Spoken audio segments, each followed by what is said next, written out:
Good morning to everyone. I'm so pleased to have a young man I've always considered my second son.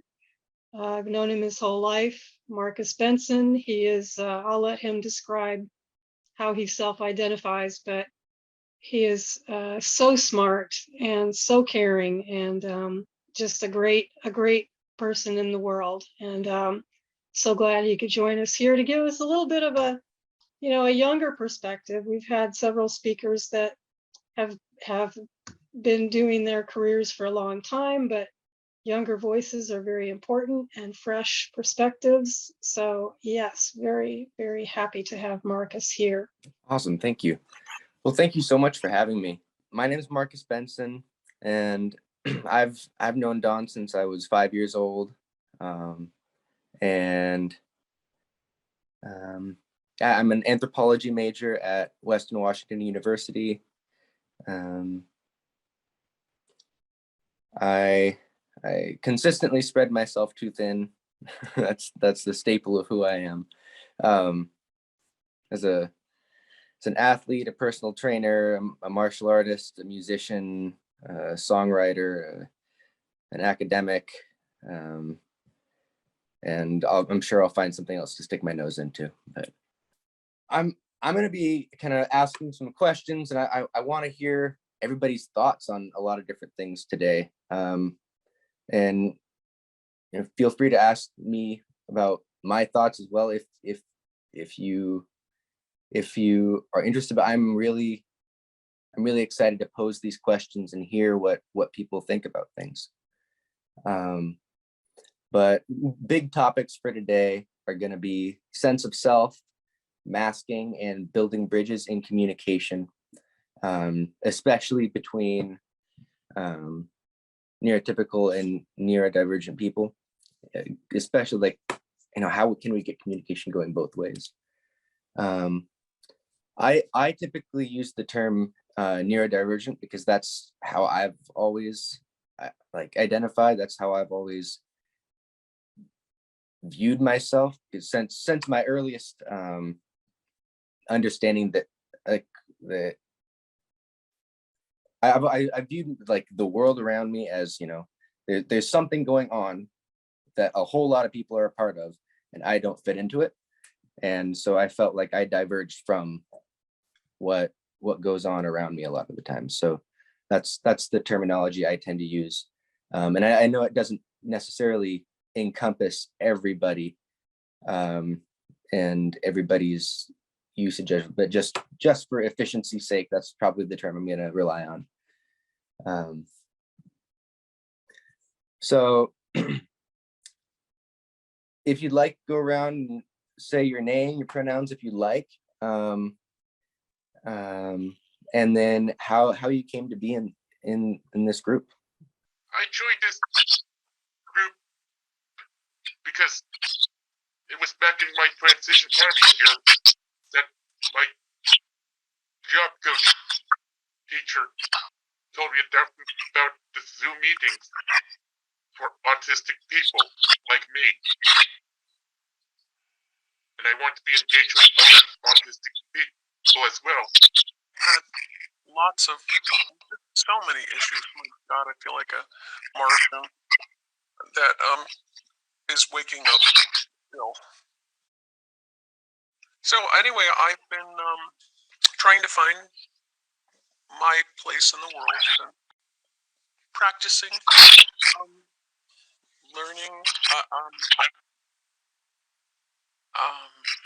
just enjoying life and taking it as it comes.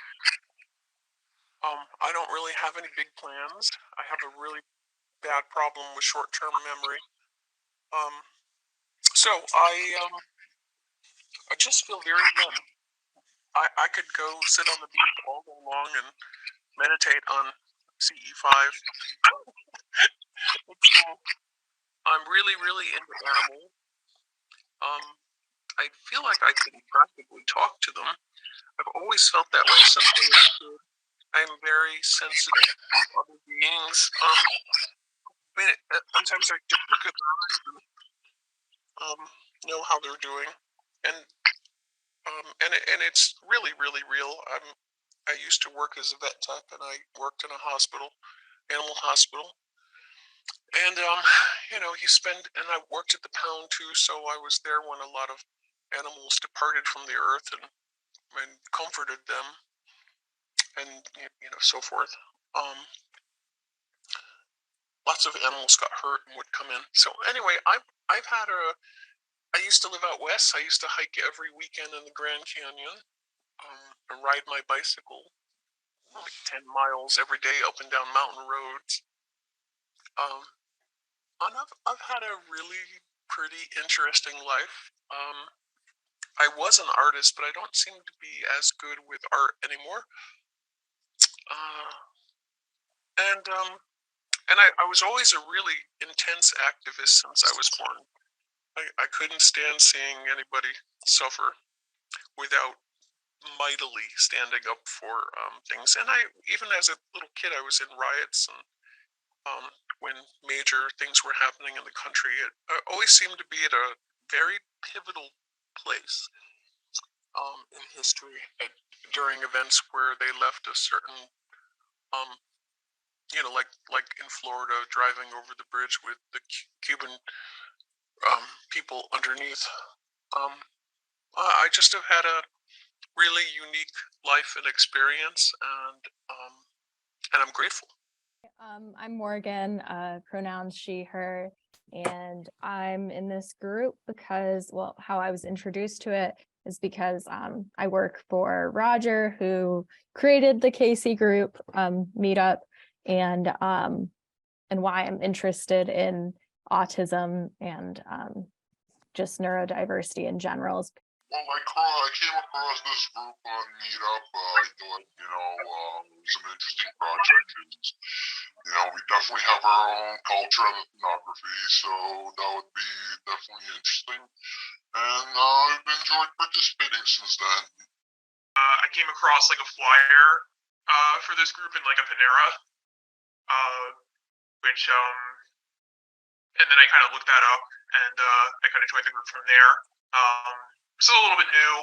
I'm still, I had a neuropsych a couple of months ago, and there's a backlog, so I'm not getting the results until like May. So I'm in this a little bit of like an in-between zone, I guess. So, I mean, that's how I got here, short version. I have just this purpose to, know more about myself, then I can exert my rights, being respected, and how to, specifically how to navigate through the world. Because unfortunately, I know that people in general, don't have empathy, and it's hard to navigate when more explaining. So I really need to know the tools, the paths, and everything else to navigate more and navigate better in this world. So thank you. Awesome, thank you. Let's see, my pronouns are they, she, any. I came to this group because Dawn invited me. I'm non-autistic. I got other neurodivergences and neuroqueernesses going on. A sculptor and a farrier. I work with animals, shoe horses. Kind of specialize in ass, and you're all quite literal, so equus asinus is actually the real name for donkey's a pejorative. It means like slave of a moneylender. But y'all are so get worked up about pronouns, so I think I can define who my clients are. I don't really care about pronouns, like I can keep my private life private, and really like all my sculptures are kind of like not gendered. Like I've built a big dragon in Nashville that I named Ellie. That could be Eloise or Elliot. Like I like for kids for it not to matter. They can be whoever they are. They don't have to be, So my artwork is kind of centered towards kids. I got my degree in evolutionary ecology, and I think ecology is a good thing to kind of put everything together. Yeah, like neurotypicals don't make sense, but they are very predictable. Like, I don't know why they do things, but they do things, you know? They lie to get ahead, or just lie to lie because it's fun for them. You know, I read these things, it doesn't make any sense. But, you know, I'm not giving up hope. I feel like I have a strong core, and it's just kind of difficult right now. But thank you all for your time, and thank you for coming today, Mark. Thank you for sharing. Thank you. Evolution of self-awareness. So think about the following. I was thinking about breakout rooms. We can disregard that right now.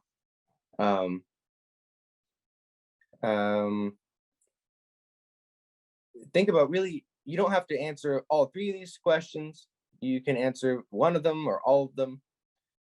But thinking about, when do you first remember feeling different from what functions as the standard in our society? Or have you? And second, if you do you remember, when do you remember labeling this sense of self, if you do? And with whatever mechanisms you do that. And then how has that developed, changed, or evolved since then?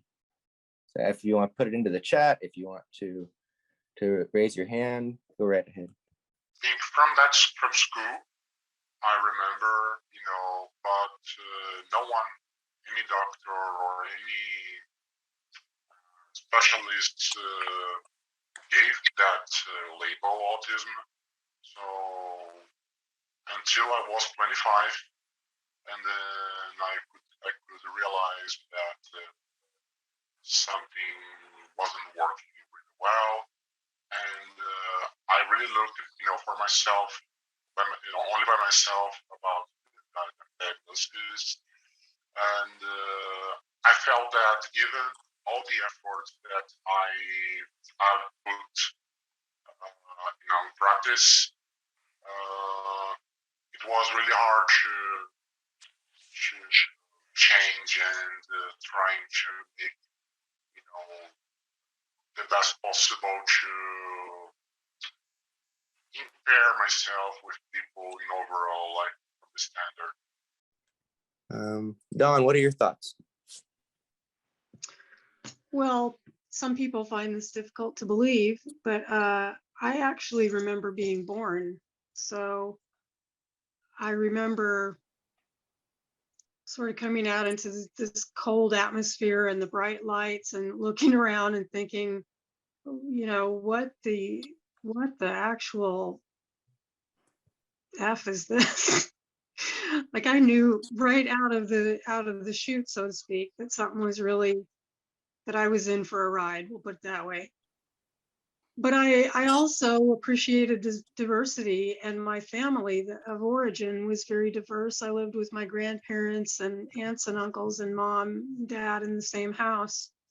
And they were all had aspects of neurodiversity. And so, you know, that was really cool. But then I started school in a kindergarten. And I remember sitting in the bathroom, probably where I have my best thoughts, at 7 years old. And it just was an epiphany. I was like, oh my God, everybody around me actually believes all this is real. And I am not like anyone around me on a profound level. And then I got busy masking until, I'd say, like the last couple of months. And just really occurs to me now, being more self-aware, that it has completely and utterly exhausted me. So this is a very timely topic for me. Thanks for bringing it up. That is weird, because I was just gonna start out with that same line, that I was born awake, and I didn't understand exactly what awake meant, but I was certainly aware of everything going on around me. I had a lot of really interesting experiences, like hands that like were like godly looking, that appeared every night for me to sleep in. It was just a really, I guess, was like I was a born shaman, because everything seemed very mystical. And I had experiences like I went to school like everybody else, and except for that I explained to them that I didn't come there to play games in kindergarten. I came there to learn, and that I was refusing to, do that because I could go home and play, but I needed to learn to read. So they put me in phonics and taught me how to read by the end of that year. And but I just had all kinds of absolutely bizarre experiences for a child. I can remember at 3, sensing someone standing behind me, and I said, "Who are you?" And next thing I know, I get zipped around the universe in a circle, and go sort of flying through the air from where I was standing. And so I turned around and I said, "You're infinity." And so anyway, my life has been a very unique, interesting experience. And I don't regret it. It hasn't been easy, but I wouldn't have it any other way, because I love all the people that I love, and I love all the things that I've stood for all my life and tried to fight for. I was an extraordinarily brave person who would stand in front of somebody to save them. I'm a very passionate human rights advocate, animal rights advocate. And anyway, I've had a very unique life, and it continues to be very unique. And it's been a wild ride. Okay, bye. So, something I hear is that sense of purpose, and a lot of times I think that sense of purpose can come from not being in the mainstream. But yeah, thank you. Do either of you have any ideas regarding any of the questions? Whether like about experiences from differing from the standard in society, or labels of sense of self, or the development of that? I was a very, very shy child, like extremely shy when I was really little. So I always felt like I was really different in that way. Really nice meeting both of you. I definitely started feeling, well, I understood that I was different pretty early. I can't say really it bothered me much. It was just, for me, it was hard to understand the basically arbitrary social norms that I couldn't really understand why they were there and why I should follow them unless somebody explained to me exactly what was the reason for them. I definitely don't remember being born because I have aphantasia, so before I was verbal, even though it was early, I don't have any memories. All I have is episodic and biographical memory that's verbal and linguistic, so before that I don't have any. I guess a good example is when I was 5 or 6 about, I used to live near a big Olympic stadium, which is just this place people used to go just to socialize. So my grandfather used to take me there all the time. It was like a park there. So around like when I was 5 or 6, one of those times, I guess I got bored or something, and just decided to take the bus home and not tell anybody. And basically I just took it, got home, went to playing, whatever.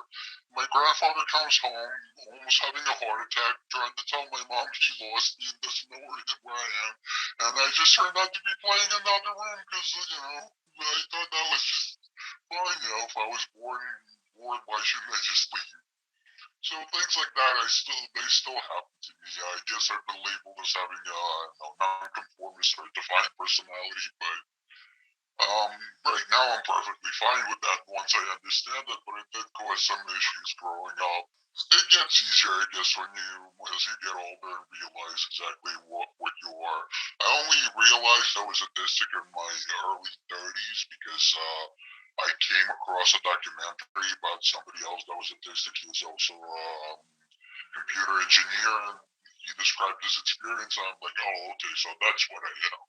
Because I knew I was different, I just didn't realize there was a label to it that wasn't well, I wouldn't say common, but at least not unique. I guess that's it. Thank you. Awesome, cool, thank you. So I don't know if there was ever a time where I realized I was different. I think I just kind of always realized that. I had siblings, but my brother was like close enough in age to me that I knew I was different from him, I guess, and especially when I went to school, and I had like early intervention and stuff like that. So I don't remember a time I ever wasn't in school. But even just like things that I apparently did and said that I didn't realize were different, and then I kind of ended up getting mocked for it. But it was a while before I realized I was even being mocked. That people weren't just being friendly. And then I was like the last kid off the bus in the afternoon, and that was just an hour of hell going through that.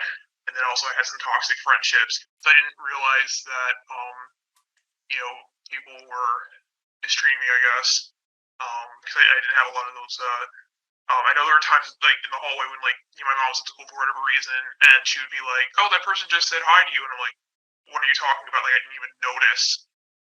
Stuff like that. So I probably came off as cold to people, and I didn't even realize I was doing it, and that probably made it hard for me to make friends. And the friends I did make were a lot of times really toxic or took advantage of me. But then I ended up getting mainstreamed because where I was, the special ed was just not really cutting it, and so I masked pretty hard. Kind of still do. I went through a lot of self-discovery in that way, and that kind of led me to maybe I am neurodivergent in some way. I had two separate therapists say that I probably have autism. Like I said, I'm waiting the results of neuropsych, which is hard enough to find that. And then I told them, like, look, you got to give me a place that is, does children and adults, not just children. I go there and they saw those, like, this place is totally for children. I can tell from being in here. So hopefully my masking doesn't screw up the results and give me an accurate thing, but we'll see, I guess. So that's like the short version of what's going on with me. I really resonated with that because that in middle school I was bullied all the time, but I didn't figure it out until I was like 18. And I looked back and I was like, oh.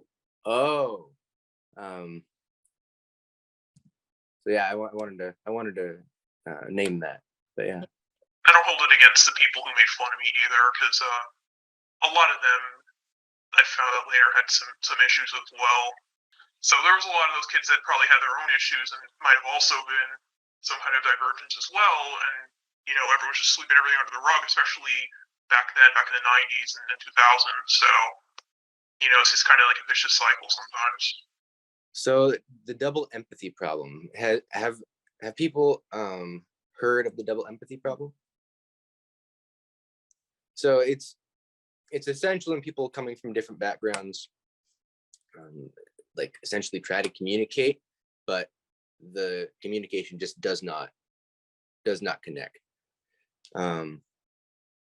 So this is, I think most of us are very familiar with this dynamic right here, regarding, this is very, very, very overly broad, but this is, trends that are commonly found, such as, a lot of people who are neurodivergent, like if there's indirect language being spoken to them, and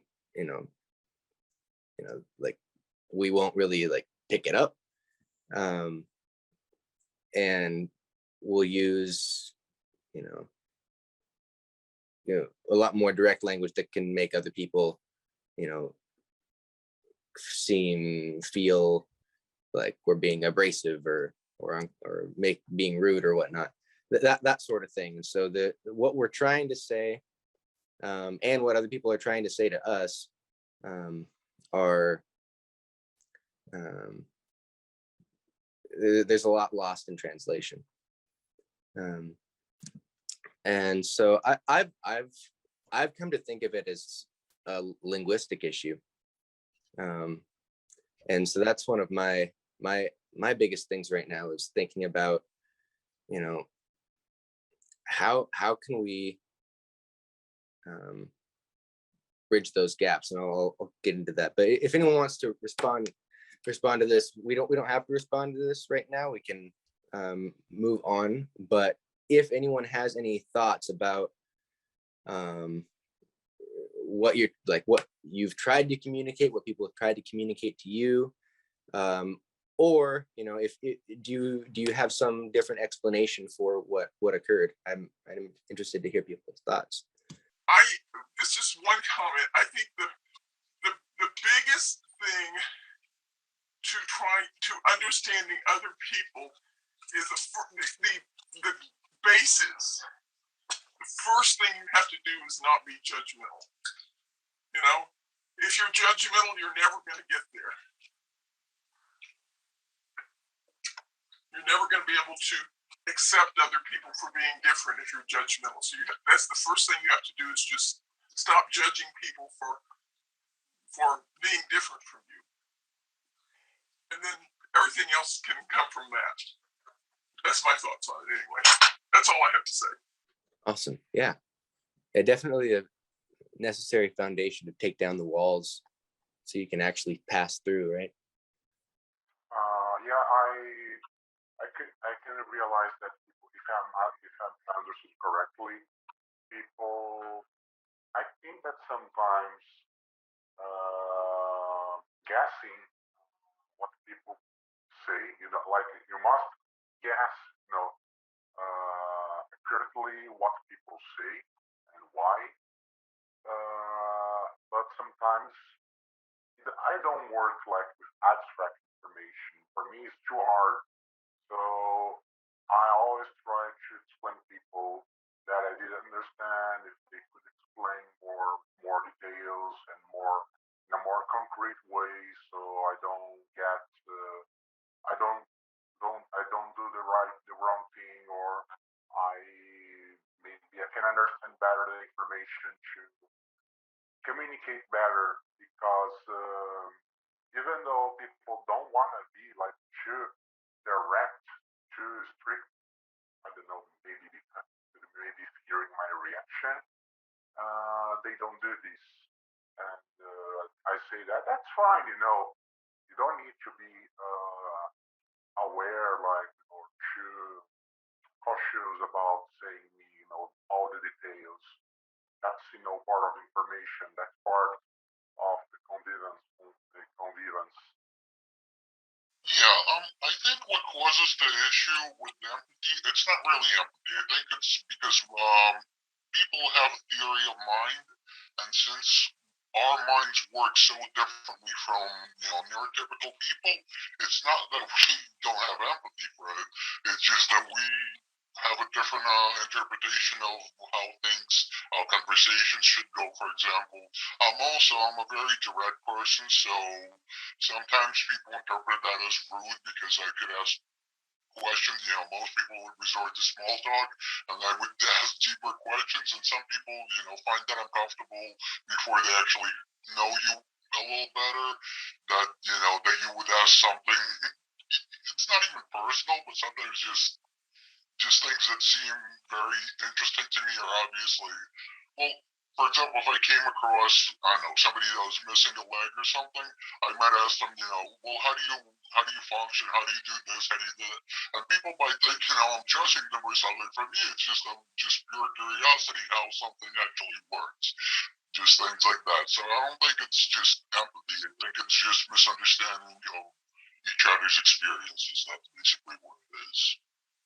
Awesome. Well, I have some cool visuals down here that I thought were pertinent. Different ways of thinking, different ways of understanding.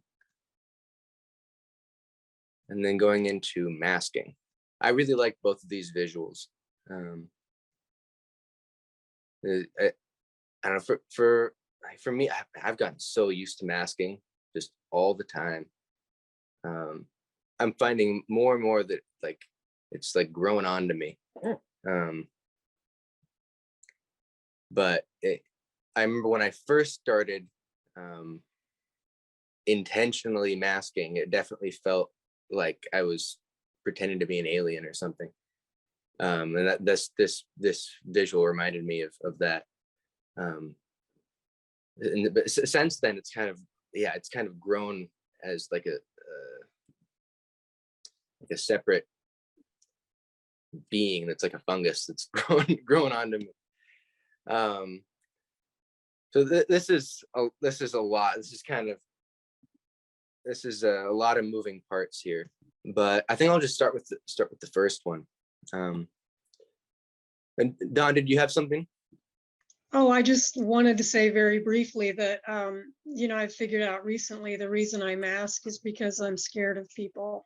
I think we've all experienced what neurotypicals can do when they get frustrated or irritated with you. And like I actually mask to avoid physical attack. And I realize a lot of that's PTSD, but it definitely is in the mix that you're talking about. That's all. Cool. Yeah.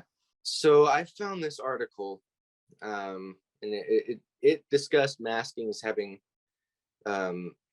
two primary pieces, and I thought it was interesting. I'm sure lots of people have a lot of different ideas on this, but I thought this was something worth naming or bringing up. Is camouflaging and compensation. So like camouflaging might be like looking at someone's forehead to pretend like you're making eye contact, even though it's like really feels really weird to do that. And then compensation is like, blocking in time in your schedule just to, right? From all of the camouflaging they've been doing, like some recovery in between camouflage periods. But I'm curious, what are your thoughts on the harms and benefits of whether it be limiting parts of yourself, showcasing parts of yourself, promoting, putting forward, enlarging, or minimizing different parts of yourself with that masking or shaping yourself, however you visualize that. What are the harms and benefits that come up for you? Well, I was never good at masking because nobody ever even told me. I mean, people would tell me maybe you should do this or that, but I just never sank in. I don't know if it's masking, but over the years, just you learn how people expect things. Like for example, flow of conversations, things like that. I don't know if I specifically try to hide anything, but just I learned how to communicate with people better, just give and take, making pauses when to start speaking, when to stop, things like that, which as a child I would just rattle on it. But I mean, I still don't really have a filter if I think I say it, but at least now I'm sort of conscious of it. If you're masking on purpose just to fit in, I think that would be just a psychological burden on you, because if you have to focus on something external whenever you're doing something, that seems to be very distracting to, getting actually anything done. Because I still don't have the best eye contact, even though it's gotten better over the years. But like I used to tell my ex-girlfriend, she would, why are you never looking in the eye when you're talking to me? I would just tell her, either I could look you in the eye or I could listen to you. So just pick one or the other. I'm so glad you named that last piece, especially like so many times it's like I'll like looking people in the eye, like for me, I'll do it and then I'll realize, wait, I heard nothing you said in the last like 5 minutes that you've been speaking. So a lot of times I will literally put my ear in somebody's face, be like, yes. And that's really like the only way I can actually process what they're saying. And a lot of times, like the only other time I'm actually like full on like looking someone in the eye is like in really like intimate moments. And I think for me, eye contact is such an intimate experience that it's either like I'm either like getting in the boxing ring with somebody, or I'm like having a really deep connection with someone like super close to me in like a really intimate moment. Which those, for me, those two things are not that far apart either. But Regarding masking, I can say that I tried a lot while I wasn't diagnosed. People saw that I do like really cognitive effort to understand, to be on the same page as people say, and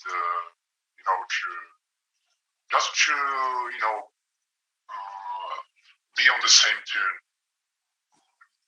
Many people do this, and it's like really overwhelming. Like it seems that I run a marathon when I do it, because it's so exhaustive. This kind of ties in, but it might also overlap. But thinking about like what strategies do you use to do this? And this might have already been answered by people, but if anyone has any thoughts on this beyond what we've already covered,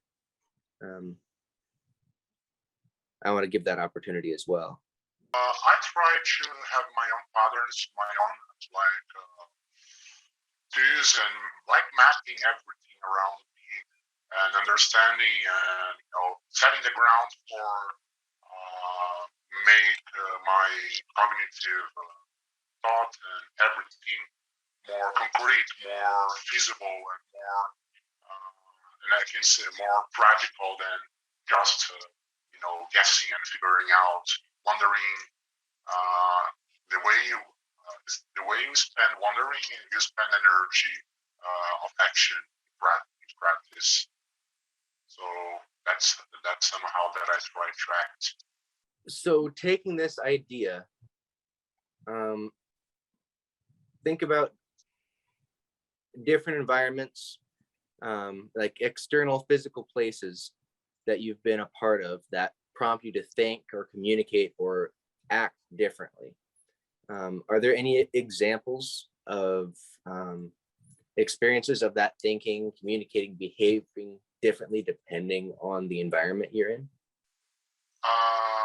I can say, for example, if I don't know the environment or the issue, the topic is not known, I've never heard about the topic, or I've never been in touch with something from that standard.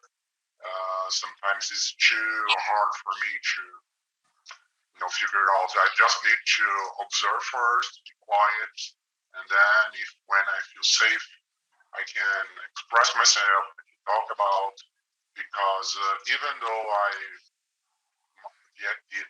the topic that I might talk with other people, they do understand, but they don't want to talk about that. So about this, so I need to really pay attention first, and then I can act. Yeah, there's definitely that that reconnaissance period where you're sitting somewhere and trying to gather all your information, so you can try to figure out how to best approach the people in that environment. Dawn? Well, this probably sounds really terrible to neurotypical people, which, I mean, I really love them. I love everyone. That's part of the problem. Like every exchange to me is really, really, really, really important, like deeply important in a way that this culture doesn't support.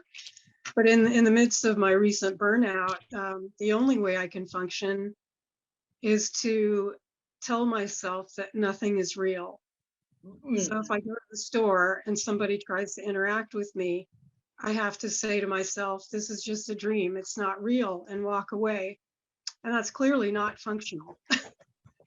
And it leaves them feeling hurt, which hurts me equally.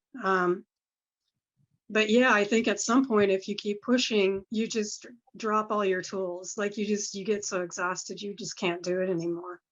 I was already thinking of like the most extreme environment I thought of would be a shopping centre, or what I guess you'd call a shopping mall, with all I can see nodding like the, I don't know, the most extreme of music and smell and lights and being totally indoors, nothing natural about it at all.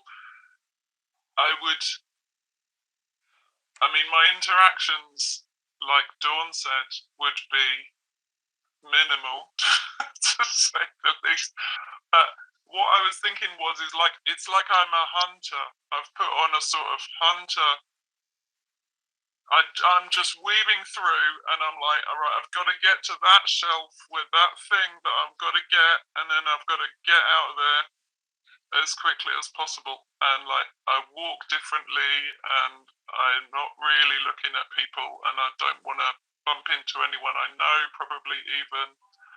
And I kind of don't like myself like that, I guess. So maybe that's where the compensation thing, I never thought of it like that, but maybe I get home and think, oh, you know, wouldn't it have been nice to be open to bump into someone or to chat to the person that was serving me in the shop? But actually, it's just being as fast and goal-centered as possible and getting through it in that environment, I'm afraid. The hunter analogy, I know several times I've been in like really crowded areas, and I'm someone who like, I need like tons of stimulation in order to, my brain's a water wheel, and if I'm not pouring rushing water into it, I'm not functioning. So but every once in a while I'll get, especially social places, it changes a little bit. But I play rugby. I've played rugby before. And so a lot of times if I'm in like a crowded mall, the only way I can actually function is think that I'm playing a rugby match and I'm trying to avoid getting tackled by everybody in front of me. And that's how I'm actually able to focus on where I'm going and not just like blunder into everybody. But it's, I connected with that. Yeah, I call it my Matrix walk. It's like I'm in a film and I'm weaving through, and I'll lose points if I touch anyone else or get too close to them, and I'm just like I love it. Yeah, well, I agree with you. I'm also similar like you described. I need constant flow information to function. Usually at home I have 3 or 4 devices going at the same time, because otherwise, it's probably some type of ADD, because I don't have a problem focusing on a single one, but I need a constant flow. If I'm bored, I just zone out and just completely leave the world. For me, I'm an introvert by nature, but I can be very extroverted in social situations, which sometimes I guess gives the people the wrong impression, because they think that, if you can be extroverted, that's how you are, and they always expect that of you. And I'm fine with doing that maybe on the weekends, but I can't pull that off 24/7, which is what some people come to expect, which sometimes causes issues, because they're like, oh, you can do this, so why are you just sitting at home and not doing anything when that's what I need to do to recharge my batteries after a social situation. So sometimes it could be a bit confusing for people. I mean, like I said, things get easier with time because you just learn about yourself and not others. So it gets, but it still causes some social friction. So this is kind of in conclusion, kind of putting all of these things together. So one of my biggest areas of interest is how to, on both a micro and meso and even macro level, so from interpersonal to community to international levels, how do you create connections and communication and smooth out the ones that are already there, to allow various, neurotypes, different people whose brains just work totally differently to actually connect with each other and communicate. I always try to create a trustful connection with people instead of that, love or affection that you sometimes suffer, and you need compassion and need the kind of I don't say that understanding, but it demands more from you to figure out, to understand, to spend more energy. Meanwhile, on the other hand, making a trust connection with people makes the relationship more stable than other kinds of connection. Yeah, I guess I'm jumping ahead a little bit. I was really excited about question number 2 there on your little slide. If you're on a sinking ship with someone who speaks Japanese and neither of you understand each other, you're going to figure it out how to get the lifeboat working and save each other. And so what I've relied on in much of my career and even my personal communication is outlining how we need each other. Like I think most people would agree, we are in an existential crisis with our culture globally. And so that's usually what I lead with. Like I have certain gifts, being able to understand animals and nature and how they work and how they thrive. And that's really important right now. And so for me, that's like I said, generally what I ground the conversation in. Here we are both in a difficult position. Most people are emotional about that. Here are my gifts. I want to know your gifts and how can we work together? And variations of that is how I make the situation work. I communicate with people actually really, really well. I mean, I find that I can go into a community space, kind of like an international garden, where nobody speaks English, and I'm tasked with trying to understand what everybody's doing in their garden, what they do with each plant, and I never had any problem asking people questions that spoke, being in there with 20 different languages, just by being very visual and animated and knowing, and it kind of blew me away because I didn't, that was the most intense I'd ever have to do it. But and it's the same thing when I'm in if I'm at the state capitol and I'm going to be doing some intensive sitting around and watching and observing people. I would dress in really bum clothes. And I'd hear people saying, "Should we be talking in front of her?" They're like, "Ah, she's a nobody, just a bag lady." So I don't know. I just like to be not noticed sometimes, but I really have a unique way of. Somebody said I'm like Columbo. But the garden thing, I have no problem with communicating with people of different languages. I could probably ask them anything, just by points of reference and so forth. I do like that about myself. Okay. Well, for me, communication is a bit of bipolar thing. Sometimes I'm very rational and direct person, so sometimes that actually works pretty well because I'm into philosophy conversations. That actually works out pretty well. But certain situations, especially emotional, like for example, a couple of weeks ago, my friend's boyfriend broke up with her, and she was really upset. And I had no idea what to do because when something like that happens, my rational mind just kicks in, and I try to think of like rational, logical solutions. And she's like, sometimes you just have to listen and just say, "Oh, it'll be okay," and I'm just rattling off possible solutions or trying to understand exactly what happened, point by point. So in certain situations that works out well, in certain situations that absolutely does not. Yeah, I can relate to that one for sure. Yeah, I want to dig into these questions. What are some things that have stopped effective communication with neurotypical people? And also, we can do 1 and 2 together, I think. And what are some things that have supported effective communication with neurotypical people? I think more direct and more understandable, more comprehensive talking, while I can understand what people say and they understand me. So that's, I think, is the main concern, regarding me. Yeah, one thing I've typically noticed is there's like the big chunks of communication.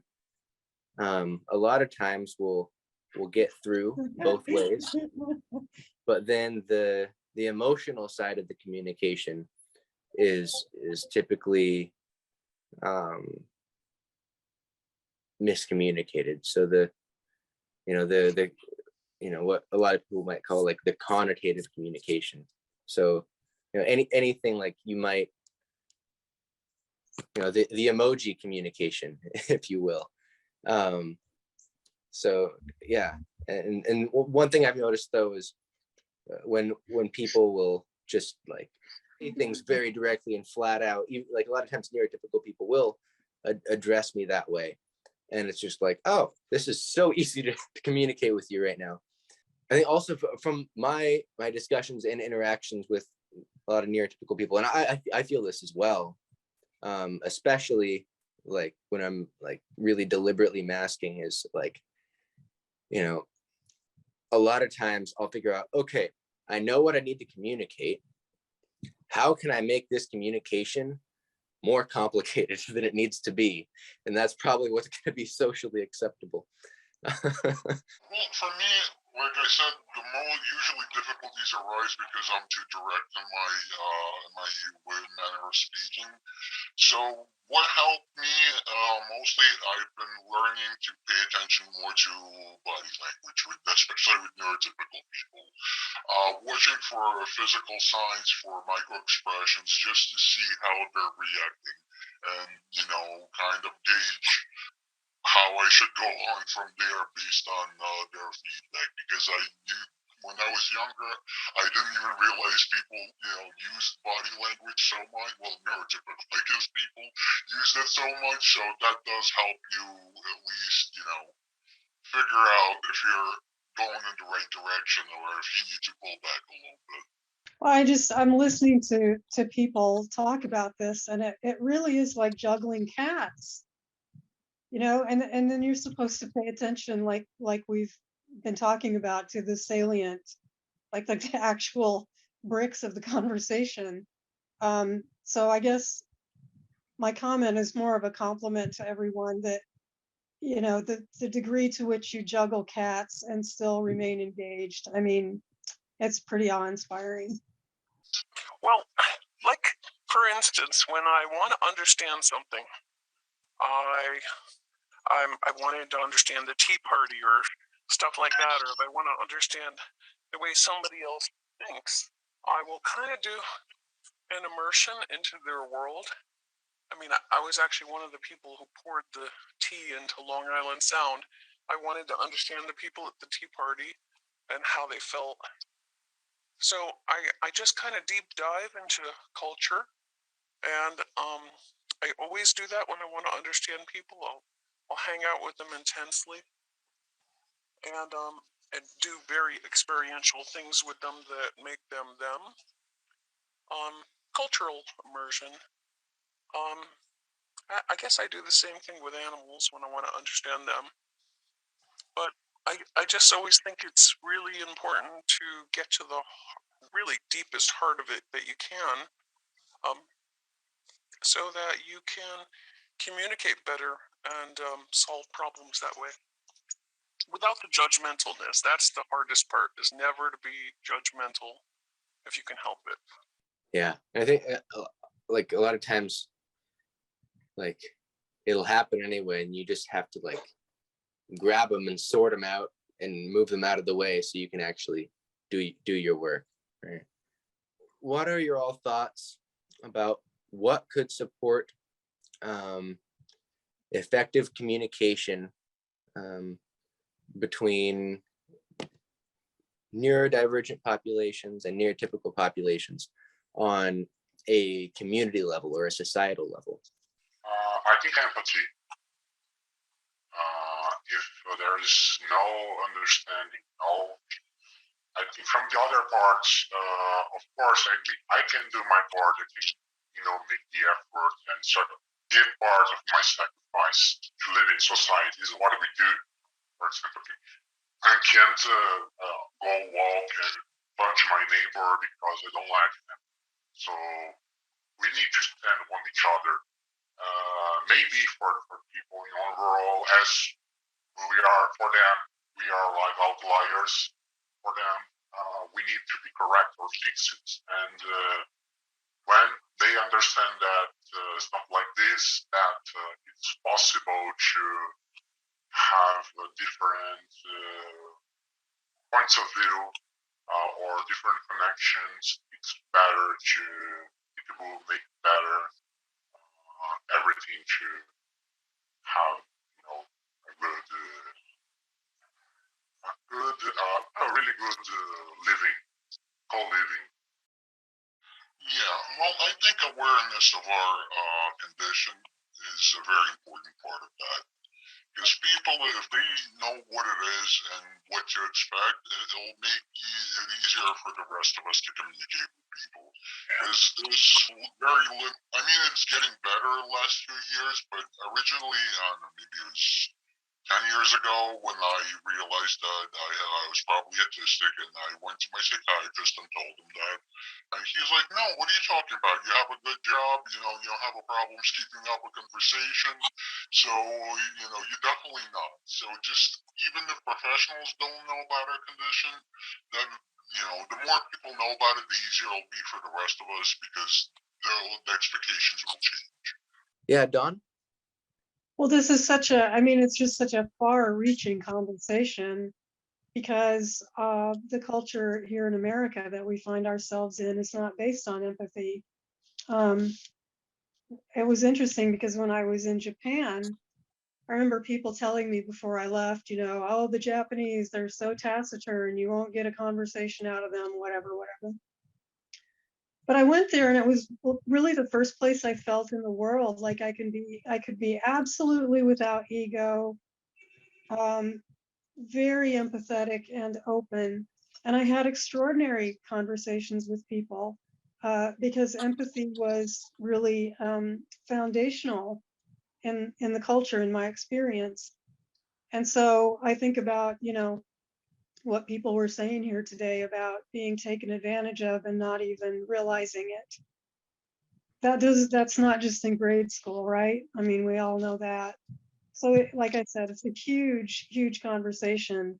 Like, how do we create empathy in this culture so that we can have better communication, not just between us and them, but all of the working parts?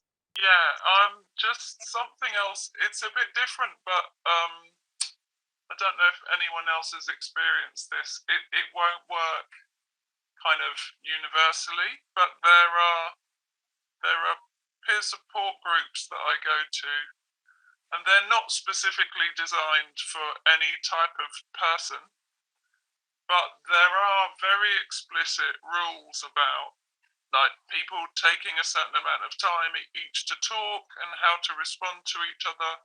And it's kind of clunky and it's not everyone's cup of tea, but actually I think it really, for me anyway, makes me feel really relaxed because I don't have to work out what the rules are. There's someone there kind of holding the space.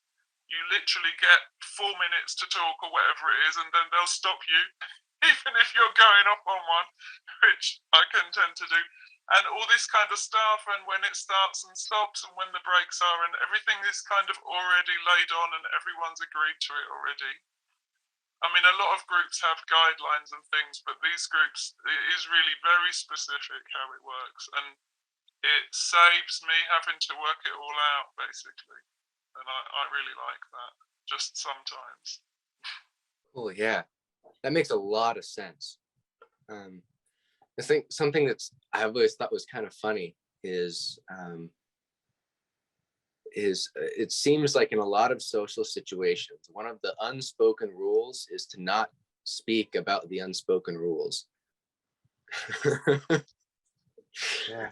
And so it's like when you're trying to actually gauge, like, is it okay to talk about this? Is it not okay to talk about this? Can I ask this question? Like, what tone of voice should I use when I'm talking to these people versus these people in this room versus that room? And it's like then you ask that question, and then the room just becomes totally uncomfortable, and everybody's just like, "What's this guy doing?" Right? So, and it to me, that's the most backwards thing in the world. And some of the best interactions I've had with people are being able to sit down and actually discuss all of those unspoken things. And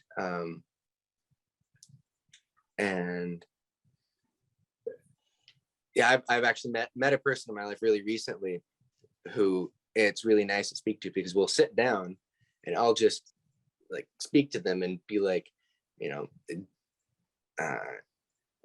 just essentially just open up all those unspoken rules and just and we set the expectations for each conversation. That's definitely useful for sure. Yeah.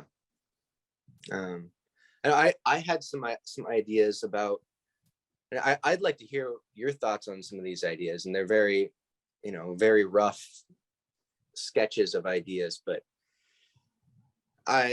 thinking about this communication is like, because I feel like for the most part, I feel multilingual as far as neurotypes go.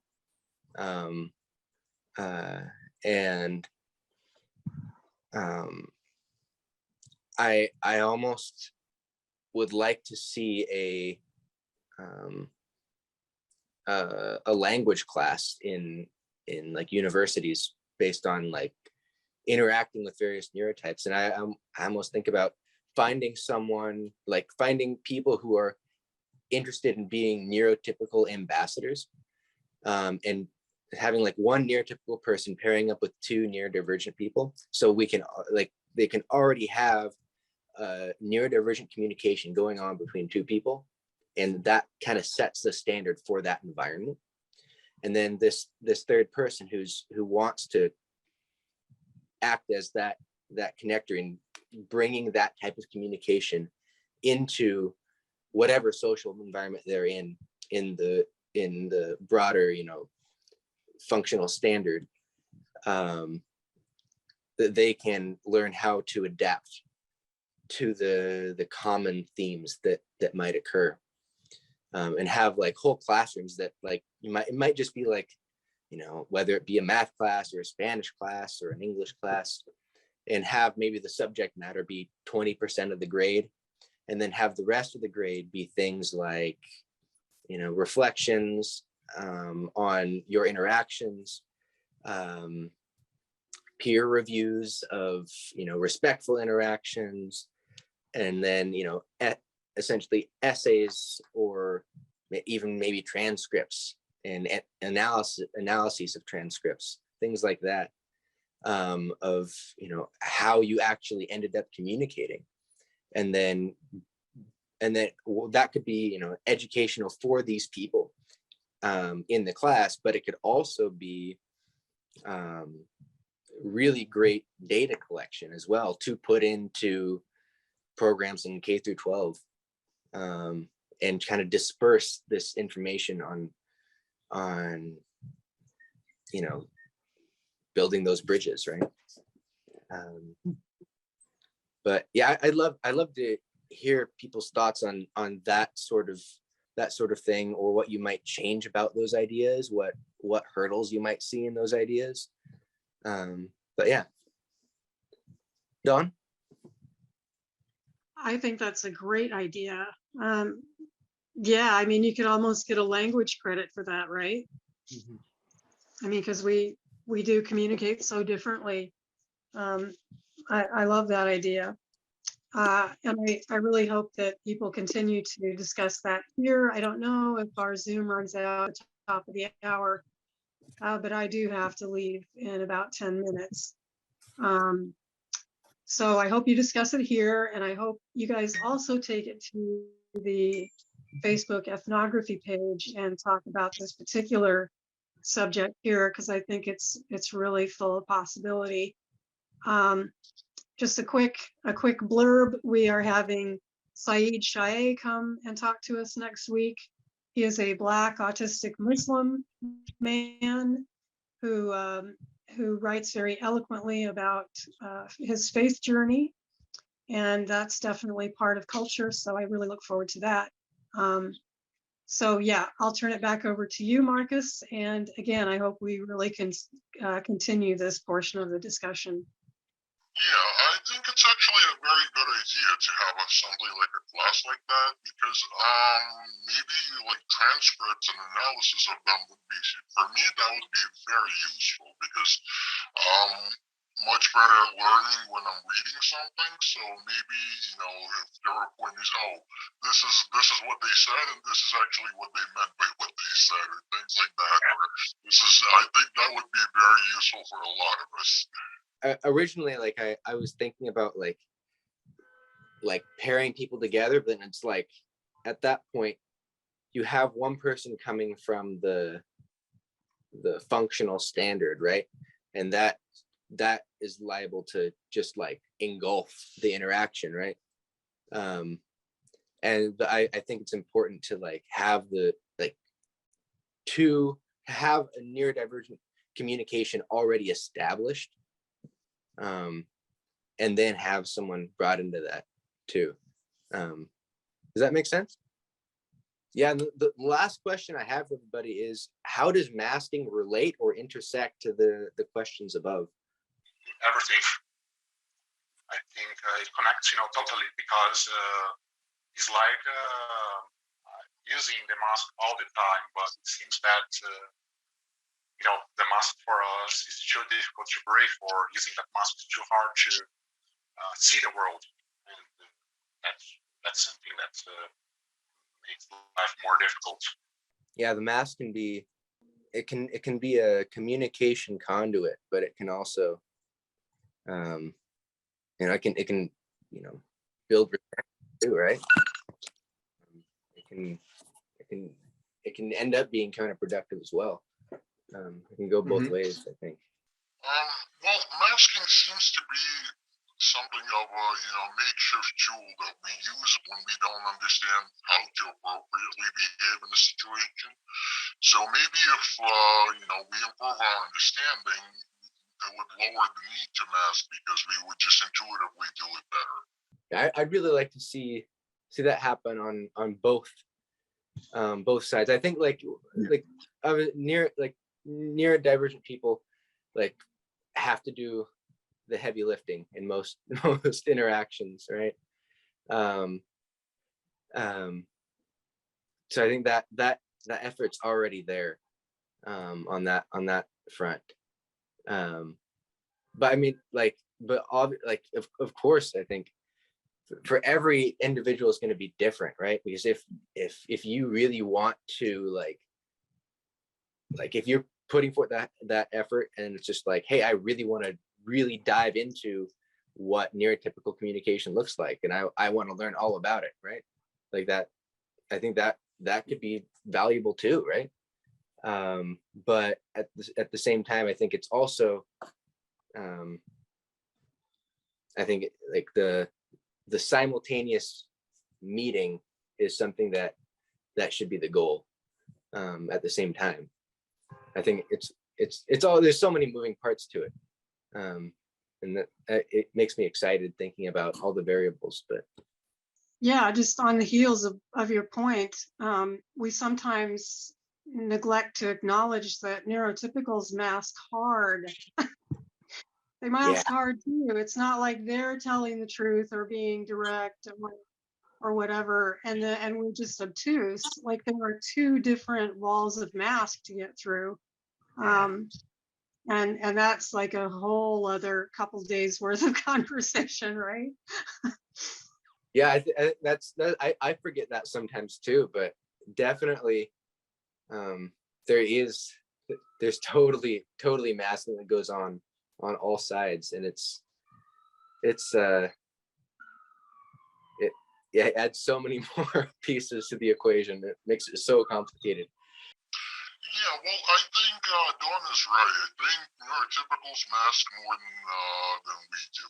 And that makes life really hard for us because I have a different kind of form of communication. Even with autistic people, I have difficulties sometimes because I'm an INTP personality type and I have a million thoughts going through my head. And in my head, they're all tied in together. But when I talk, sometimes those connections are not immediately relevant to most people. But with autistic people, I notice if they don't understand or something, they'll just go out and say it, or just slow down, or just focus on this.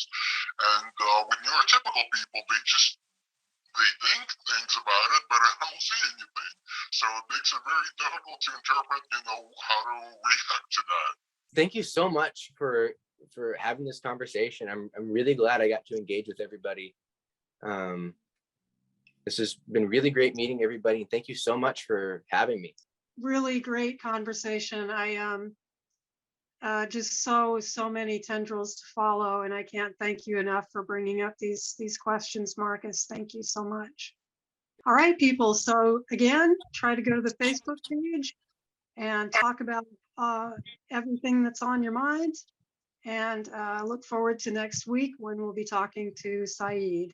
And until then, you guys stay really safe and be true to yourselves.